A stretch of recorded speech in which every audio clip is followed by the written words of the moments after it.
PMC Hindi से जुड़े latest updates पाने के लिए हमें सोशल मीडिया पर फॉलो करें। बचपन से ही कहानियाँ और पुस्तकों में रुचि रखने वाले रमन ने जब सच्चित आनंद श्रृंखला का पहला एपिसोड देखा तो उनके मन में आध्यात्मिक जिज्ञासा और उत्सुकता जागी। उन्होंने जानना चाहा कि हजारों शताब्दियों पहले लिखे गए धार्मिक ग्रंथों की शिक्षाओं का वर्तमान समय में क्या उपयोग है। सच्चित आनंद श्रृंखला की इस कड़ी में देखिए उनके विचार संबंधी प्रश्न और हितेश जी के व्यवहारिक उत्तर।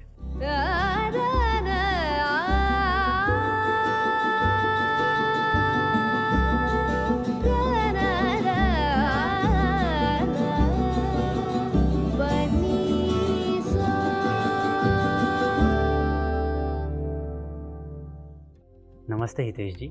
नमस्कार।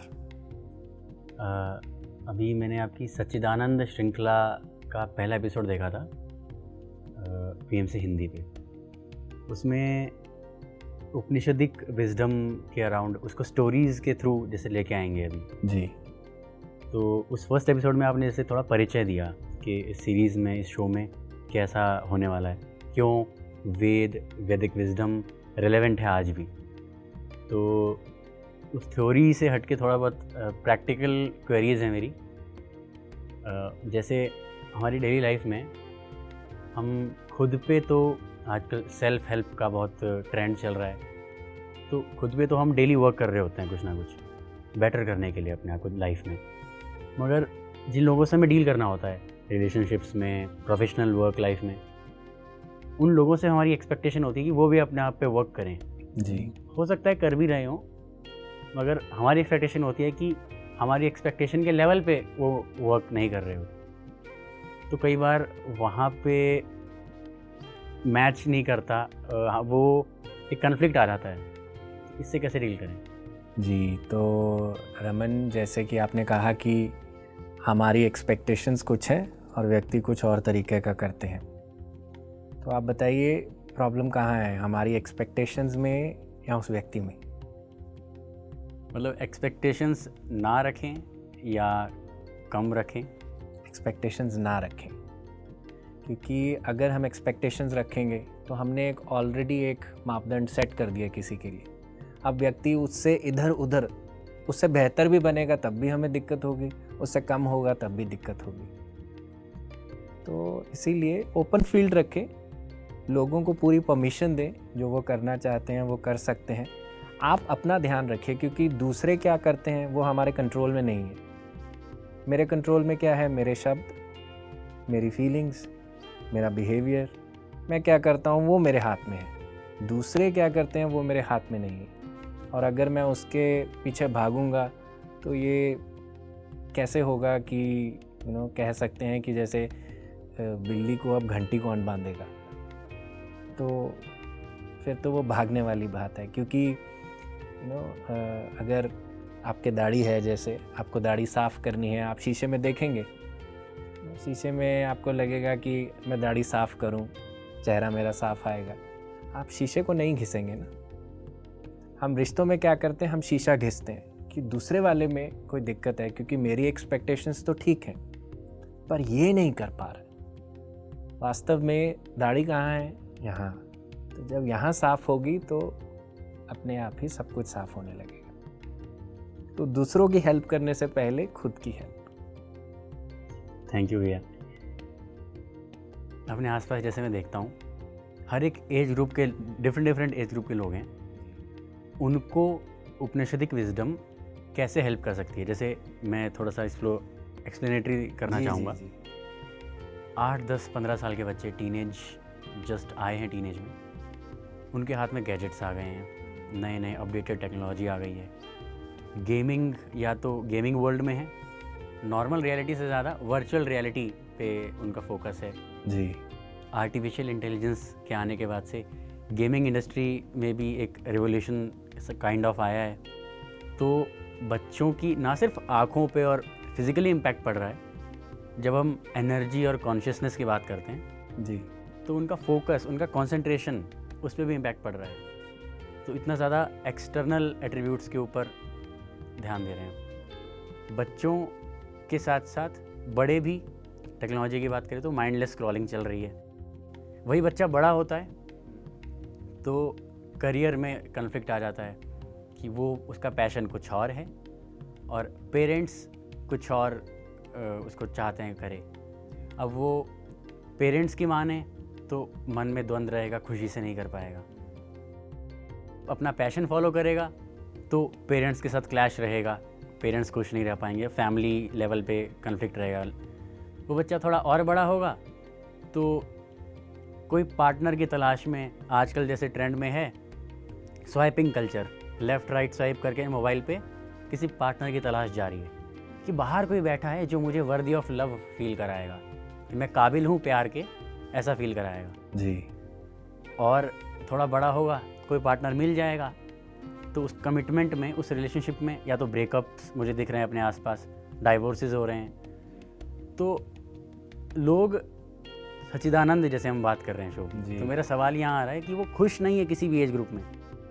थोड़ा और बड़े, मैं अंकल आंटियों को देखता हूँ थोड़े और बड़े हो रहे हैं, हर घर में कोई ना कोई प्रॉपर्टी डिस्प्यूट का केस है, या फिर हर घर में हम कोई किसी ना किसी ऐसे इंसान को जानते हैं जिसके घर में प्रॉपर्टी डिस्प्यूट का केस है। तो इतना अगर धन संचय किया, पैसा अकोमोलेट किया, मटेरियल वर्ल्ड में ग्रो किया, और बाद में भाई भाई को लड़ाई करनी है, केस कोर्ट केस करने हैं, ऐसे पैसे का क्या फ़ायदा। फिर रिटायरमेंट की एज के बाद चलो अब थोड़ा स्पिरिचुअलिटी खेल लेते हैं, आध्यात्मिक हो जाते हैं, भजन कीर्तन करेंगे जी। इस पूरी लाइफ में, इस भाग दौड़ में सच्चिदानंद शो इन सभी लोगों को और हमारी स्टोरीज़ जो उपनिषदों की हैं वो कैसे इनको ग्रो करने में हेल्प कर सकते हैं इनको। तो रमन, मैं आपको एक एग्जांपल देता हूँ। जैसे आप क्लास 9th में हैं, अब आप क्लास 10th में जाएंगे, कैसे जाएंगे? एग्ज़ाम देंगे, एग्ज़ाम देना पड़ेगा। और 10th क्लास एक डिफरेंट सिचुएशन है, क्योंकि हम बोर्ड्स की परीक्षा है तो हम एक्स्ट्रा मेहनत करते हैं। कोई होता है जो ज़्यादा मेहनत नहीं करता, उनको लगता है ठीक है चल जाएगा, उसके लिए इतना ज़्यादा महत्व नहीं रखती वो चीज़। पर सब उस परिस्थिति से गुज़रते हैं और 10वीं से 11वीं में या 10वीं से 10वीं में ही रह जाते हैं। ये सब क्या है? ये एक तरह की हमारे जीवन की एक स्थिति है। जैसे आपने बताया, मैंने आपको 9वीं 10वीं से लेकर जाने की बात बताई, आपने जीवन का चक्र बताया, समय का चक्र बताया। ये समय चक्र क्या है? ये समय चक्र, इसको हम अपनी वैदिक विजडम में कहते हैं माया। माया क्या है? माया उस परम शक्ति का दिमाग है। उसने कुछ सोचा और वो बनना शुरू हो गया। अब माया क्या करती है? माया क्यों बनी? माया इसलिए बनी ताकि हमें उस परम शक्ति का दर्शन करवा पाए, उसके बारे में पहचान पाए। नहीं तो हम क्या करेंगे? खाओ पियो ऐश करो। अब जैसे आपने ये सारी सिचुएशन बताई, ये किसकी है? खाओ पियो ऐश करो वाली सिचुएशन है किसकी है? जो अचेत हैं, जो अपने बारे में कॉन्शियस नहीं है, जो गेमिंग में हैं। अगर बच्चे हैं तो गेमिंग में व्यस्त हैं, अगर बड़े हो गए हैं तो अब स्वाइप लेफ़्ट और राइट का कल्चर आ गया है ना। तो क्या है, सारा कुछ एक्सटर्नल बेसिस पे चलने लग गया। इसके विपरीत वो भी परिस्थिति हो सकती है कि यही समस्या जब उनको आई, वो देखें कि इससे खुशी बाहर नहीं आ रही है, तो यानी कि खुशी कहीं और ढूंढने की आवश्यकता है। और वो कहाँ है? वो हमारे अंदर है। तो जब हम अपने चीज़ों को बाहर देखने की बजाय अपने अंदर ढूंढने का प्रयास करते हैं, वही प्रयास सत्चित आनंद है। सत्चित आनंद, सत्य यानी कि ट्रुथ। जो 2000 साल पहले किसी ने देखा वो वैसा ही था, जो आज हम देखें वो वैसा ही है। आज के बाद 5000 साल बाद कोई देखे तब भी वो वैसा ही रहेगा। अब आप इस सारी अवस्था में, जीवन की अवस्था में देखिए, सिचुएशंस बदली, सत्य क्या है? क्या है उसके अंदर सत्य? यानी कि हम उस चीज़ को कहीं ना कहीं देखा नहीं है वो, पर हम नहीं देख रहे। वो तब तक नहीं देखते जब तक हम तैयार नहीं हैं उसके लिए। जब तक हम अचेत से सचेत नहीं बनते, तब तक हम फिर उसी माया के जाल में अटके रहेंगे। पर माया का उद्देश्य क्या है? कि अपने से ऊपर आपको लेकर जाना, अपने आप से दिखाना कि आप जो करने आए हो वो कुछ और है। व्यक्ति पानी क्यों ढूंढेगा जब तक प्यास नहीं लगेगी? ठीक उसी प्रकार से जब तक ठोकर नहीं आएगी तब तक हम कैसे खुद को जानेंगे। तो इसीलिए ये जीवन की जो सारी परिस्थितियां हैं ये कहीं ना कहीं हमें खुद को मिलवाने के लिए लेकर जाती हैं। वो अलग बात है, कई लोग इस जीवन में जाग जाते हैं, कई अभी जाग जाएंगे, कई 10 साल के बाद जागेंगे, कई 20 साल के बाद, कई अगले जन्म में जागेंगे, पर जागेंगे। सबको जागना होगा, इसी से ही हम अपने आप को जानते हैं। तो जो उपनिषद की जो हम स्टोरीज़ की बात करेंगे, वो कहानियाँ देखेंगे, वो कहानियाँ किसी और की कहानियाँ नहीं हैं, वो हम और आप जैसे लोगों की कहानियाँ हैं। बस फ़र्क सिर्फ इतना है कि वो सृष्टि को बाहर देखने की बजाय अपने अंदर से बाहर देखने का प्रयास करते हैं। पहले अंदर फिर बाहर, क्योंकि जब वो अंदर से जब वो प्रश्न उठेंगे तब उनका उत्तर और उनका समाधान भी अपने आप अंदर से आएगा। और विभिन्न विभिन्न प्रकार के लोग, छोटे बच्चे की कहानी जो एक टीनेजर है जो हमारे आसपास हमें दिखता है, एक बुज़ुर्ग की कहानी, एक ऋषि की कहानी, एक हस्बैंड वाइफ की कहानी, 2 पक्षियों की कहानी। तो ऐसे बहुत सारे लोग जिनको कहीं ना कहीं हम देख सकते हैं कि किसी तरीके से वो हमारे जो जीवन का दृष्टिकोण है या हमसे, हम उनके रोल से कहीं ना कहीं जुड़ पाएंगे। तो इसी से ही हमारी सीख होगी। क्योंकि हम पिक्चर देखने जाते हैं, आप देखते होंगे पिक्चर में कई चीज़ें ऐसी होती हैं, हम उस पिक्चर से ले लेते हैं, एब्जॉर्ब कर लेते हैं, प्रेरणा ले लेते हैं कभी कभी। तो ठीक उपनिषद की कहानियाँ भी ऐसी कहानियाँ हैं जो प्रेरणा देती हैं, पर हमें अपने असली स्वरूप का।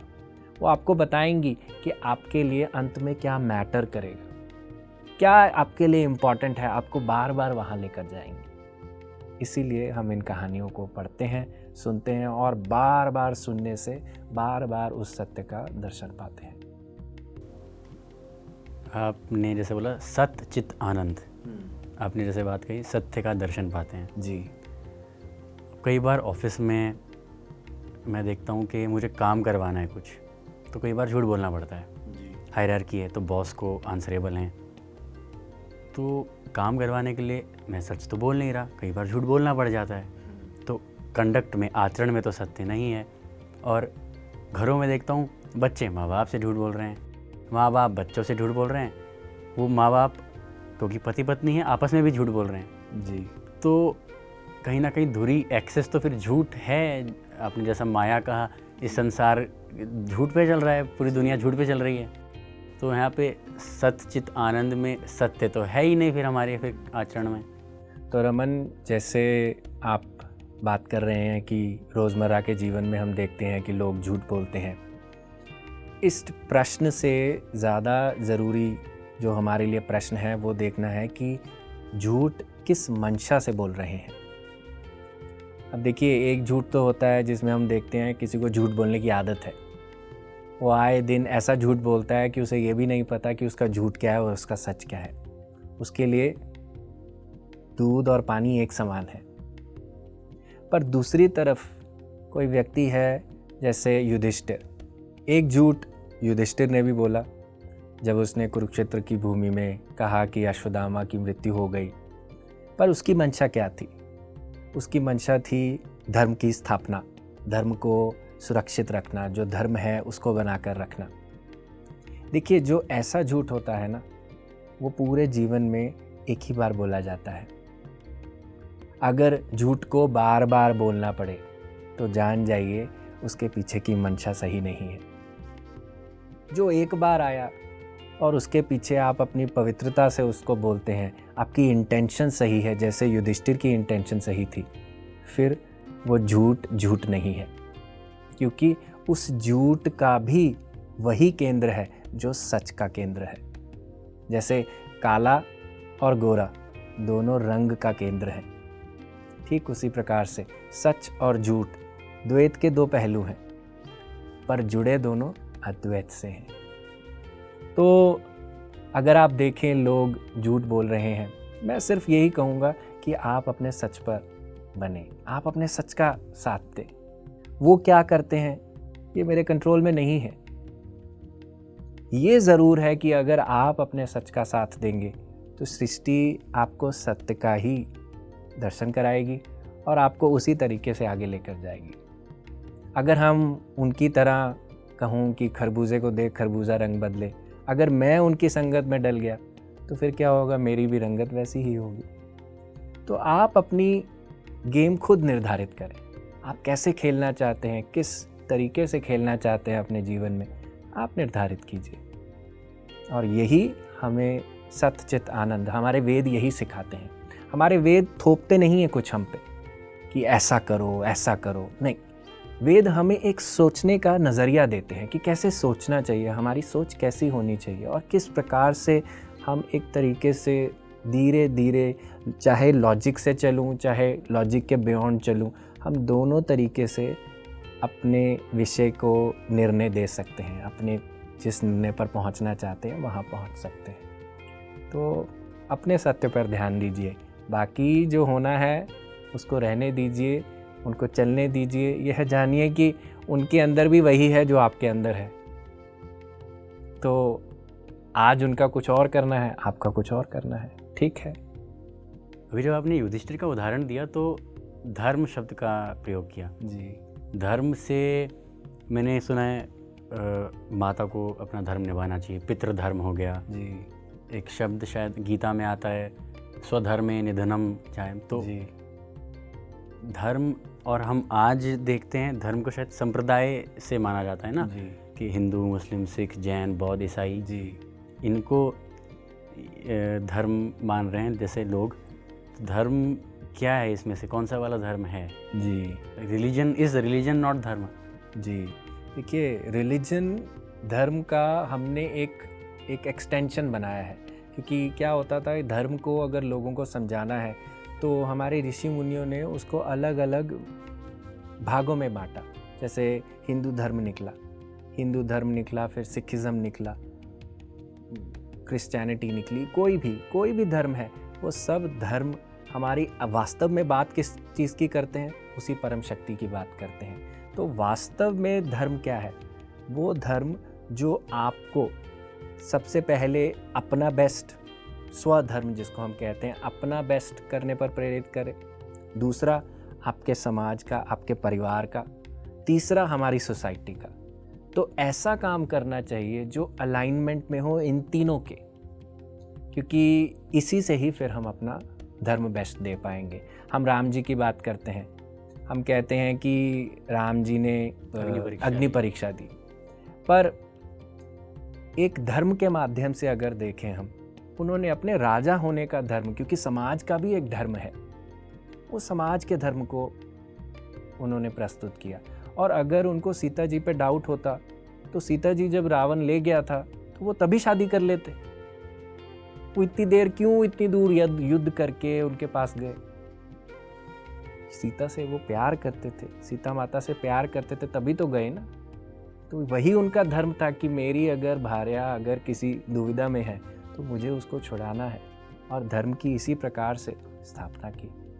और ठीक यहाँ पे राजा का जो धर्म था उन्होंने निभाया। तो भैया जैसे आपने ये तो बहुत अच्छा समझाया धर्म का, पर सत चित आनंद में चित्त शब्द जैसे मुझे जहाँ तक याद आ रहा है, मैंने आदि शंकराचार्य जी की रचना निर्वाण षटकम में सुना था कि चित्त मैं न मन हूँ, न बुद्धि हूँ, न चित्त हूँ, चिदानंद रूपा शिवोहम शिवोहम। जी। तो ये चित्त क्या है? क्या ये वो है जो बिलीफ पैटर्न से हमारे सोसाइटल सिस्टम जो है जी। उससे डेवलप हो गया है, बचपन से जो अपब्रिंगिंग होती है उसी परवरिश से जो हमारा बन गया एक थॉट प्रोसेस, जी, क्या वो चित्त है या कुछ और है? तो वो देखिए, जो यहाँ पे आदि शंकराचार्य बात करते हैं, ये हमारा वही कंडीशनिंग की, जो हमारा सोसाइटी बिलीफ सिस्टम से जो हमारे संस्कार बन गए, जो हमारा सबकॉन्शियस डेवलप हो गया, ये वो। पर जब हम चित्त यहाँ पे सत चित्त आनंद में बात करते हैं, ये है प्योर कॉन्शियसनेस। प्योर कॉन्शियसनेस अगर आपको मुझे बताना हो, अगर आप सोने को जान जाएं तो आप सोने से बनी हुई हर वस्तु को जान जाएंगे। अगर आप मिट्टी को जान जाएं तो मिट्टी से बनी हुई हर वस्तु को जान जाएंगे। ठीक उसी प्रकार से आप प्योर कॉन्शियसनेस को जान जाएं तो प्योर कॉन्शियसनेस से बनी हुई हर चीज़ को आप जान जाएंगे। आपको मैं आपके शुरुआत के प्रश्न पे लेकर जाता हूँ, जब आपने मुझे बच्चे से बूढ़े होने तक की अवस्था बताई। उस अवस्था में हम एक अचेत तरीके से जी रहे हैं, हमें पता नहीं है हम कौन हैं, हम तो बाहर देखते जा रहे हैं। पर उस बाहर देखने में भी ऐसा क्या है हमारे अंदर जो हमेशा जगा हुआ है? ऐसा क्या है जो कभी नहीं सोता? ऐसा क्या है जिसको कभी थकान नहीं होती? ऐसा क्या है जिसको कोई भी बुढ़ापा नहीं आता, कोई मृत्यु नहीं आती, कोई जन्म नहीं आता, जो निरंतर बहता जा रहा है? वो गोल्ड है, वो मिट्टी है, वही है। क्योंकि अगर उसको जान लिया तो फिर जो उसके ऊपर चल रहा है, जो है ना, जिसने शरीर लिया, जो भी लिया, उसको सबको जान जाएंगे। तो अगर हम प्योर कॉन्शियसनेस को जान जाएंगे, शुद्ध चेतना, अगर हम उसको जान जाएंगे, तो जो भी चेतना से बना हुआ है, चाहे वो छोटा बच्चा है, बड़ा है, कंकर है, पत्थर है, कीचड़ है, पॉलिटिक्स है, पैसा है, कोरोना वायरस है, कुछ भी है, हम सबको कहीं ना कहीं एक ही स्थान से देखने का प्रयास करेंगे। और यही वेदांत है। वेदांत हमें सिखाता है कि सबको एक दृष्टि से देखना, क्योंकि सबका केंद्र वही है। बाहर से वो चीज़ चाहे आपको अच्छी ना लगे, पर उसका केंद्र तो वही है जो मेरा और आपका है। तो चित्त हमारा प्योर कॉन्शियसनेस है। आनंद का क्या मतलब हुआ कि सच्चिद आनंद जी। तो जैसे निर्वाण षटकम का भी मैंने जिक्र किया, चिदानंद रूपा, Yes. चित्त आनंद, यहाँ पे सतचित आनंद। जी। तो मैं अपनी लाइफ में खुश हूँ या नहीं हूँ, जी। तो हमारा खुश होना, जी। हमारी प्रसन्नता, हैप्पीनेस, जी। वही है आनंद। हमारे चित्त का खुश होना है सच्चित आनंद। जी। तो रमन, खुशी का विपरीतार्थक क्या है? अपोजिट क्या है? उदास। आनंद का विपरीत क्या है? नहीं है ना। आनंद का विपरीत है ही नहीं। आनंद एक है। जो खुशी की हम बात करते हैं वो कैसे आती है? आज मैंने लेटेस्ट मोबाइल लिया तो खुशी आई, कल मैं उस मोबाइल का और एक हाईएस्ट वर्जन लूँगा तो खुशी आएगी। मोबाइल चोरी हो गया तो उदास हो गया, है ना। परसों मेरे पास एक मर्सिडीज़ है, उसके 4 दिन के बाद मेरे को कुछ और भी चाहिए। तो ऐसे चलता रहेगा। मेरी खुशी वस्तुओं के साथ, लोगों के साथ आगे आगे, ऊपर नीचे होती जा रही है। और इसका विपरीत है, खुशी, जो खुशी लेगा उसको उदासी भी आएगी। हमारे बड़े बुजुर्ग कहते थे ना कि जो ज़्यादा हंसता है उसको उतना रोना भी पड़ता है। क्यों? क्योंकि जो एक चीज़ देखेगा उसको दूसरा भी पक्ष कहीं ना कहीं अनुभव करना पड़ेगा। पर आनंद एक ऐसा शब्द है जो खुशी के पार है। आनंद एक ऐसी खुशी है जब आप खुश होने का कोई रीज़न नहीं होता आपके पास, पर आप तब भी खुश हैं, वो आनंद है। अभी मेरी खुशी क्या है? मेरे पास आज मोबाइल है, मेरे पास अच्छा पैसा है, मेरे बेटे की शादी हो रही है, मैं IAS ऑफिसर बन गया, ये खुशी है। पर जब मैं खुश हूँ, चाहे मेरे पास नहीं है या है, मैं खुश हूँ, if you are happy without any reason, उसको हम आनंद कहते हैं। यही आनंद जो बहुत सारे हमारे साधु संतों ने, जो मीरा ने अनुभव किया, जो मैं कहूँ लहड़ी महाशय जी ने अनुभव किया, जो परमहंस योगानंद ने अनुभव किया, यही है वो आनंद, कि वो किसी काल, परिस्थिति, किसी व्यक्ति पर आधारित नहीं है। वो आनंद जो जिसका कोई परिभाषा नहीं है। तो जो व्यक्ति सत्य को देखेगा, हर चीज़ में सत्य दिखेगा, तो चैतन्य, जो कॉन्शियसनेस है, उसका अनुभव होगा। और जब ये दोनों इकट्ठे मिलेंगे तो उसको आनंद अनुभव होगा। अब जैसे आप अभी मुझे सुन रहे हैं, आपको अपने अंदर कुछ फील हो रहा है, क्वेरीज सॉल्व हो रही हैं, आपके अंदर आपको कुछ थमता हुआ महसूस हो रहा है। हाँ, ये आनंद है। तो जब हम सत्य और चित्त का दर्शन पाते हैं तो आनंद का आना स्वाभाविक है।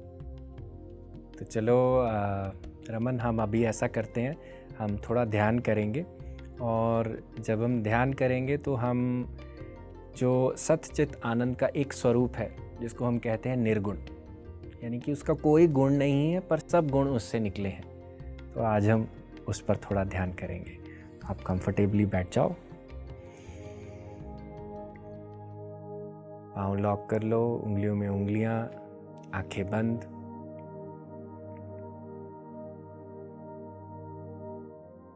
और अपना ध्यान अपनी प्राकृतिक सांसों पर लगाएंगे।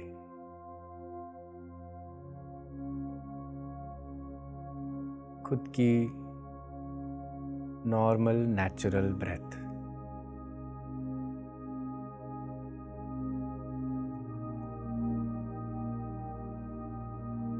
अगर कोई विचार आ रहे हों, उन विचारों को छोड़ देना है, केवल अपनी सांसों के साक्षी बनना है।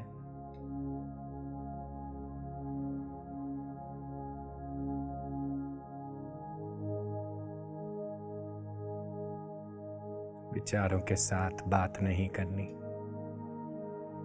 केवल अपनी सांसों के साक्षी बने।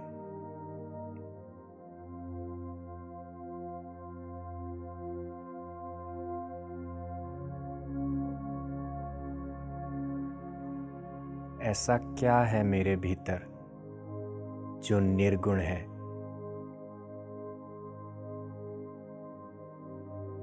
जिसका कोई गुण नहीं है,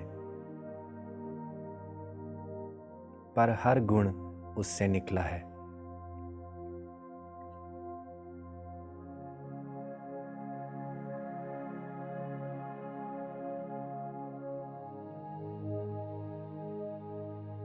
उस निर्गुण स्वरूप पर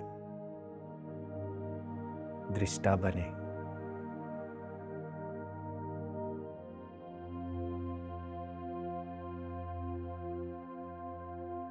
जिसका ना कोई रंग है, रूप है, कोई विशेषण नहीं है, कोई परिभाषा नहीं है, कोई परिचय नहीं है, पर वो है।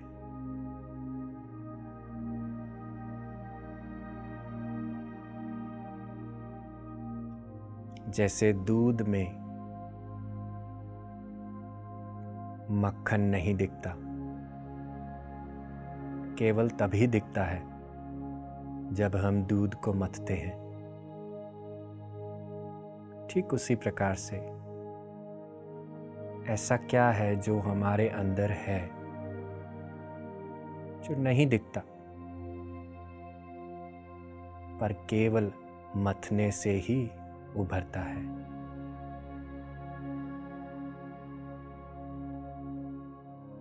वो निर्गुण।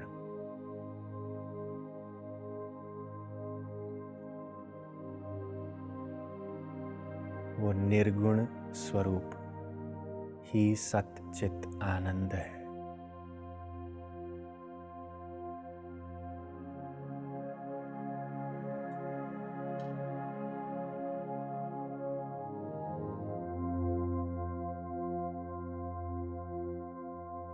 इस स्वरूप के साथ बने रहें। आखिरी 2 मिनट।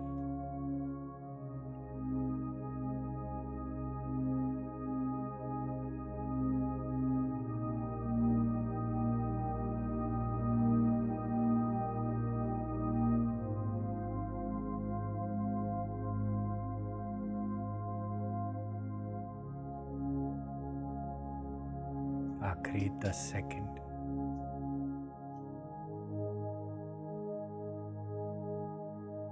धीरे धीरे अपने हाथों की हथेलियों को खोलकर अपनी आंखों पर रखेंगे 5 सेकंड के लिए, और धीरे धीरे अपनी आंखें खोलेंगे।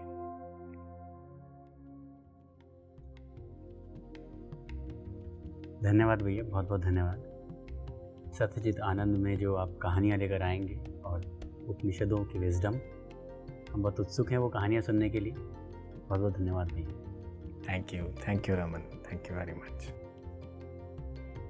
प्रज्ञानम ब्रह्म, ज्ञान ही ब्रह्म है।